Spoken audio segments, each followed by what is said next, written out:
Fried oysters.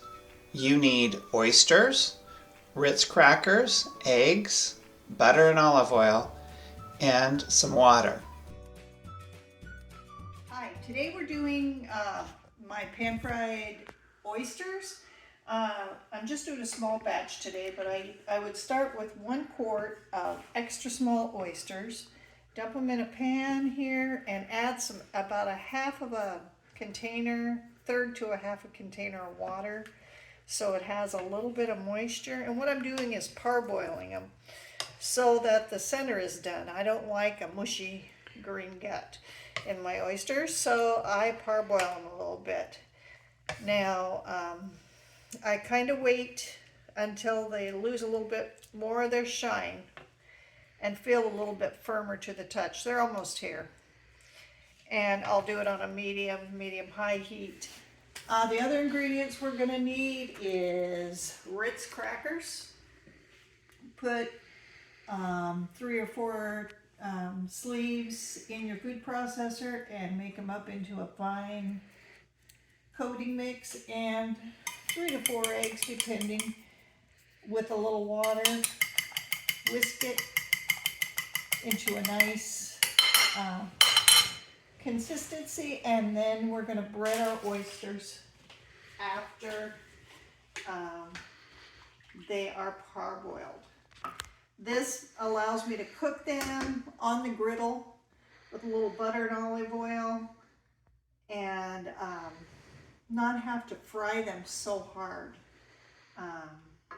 I will drain this oyster water off. My dad used to drink it. I don't care for it, but to each his own. And that's the first step, is getting them ready to bread.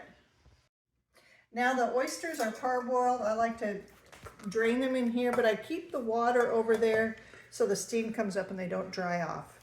I'm gonna take oyster,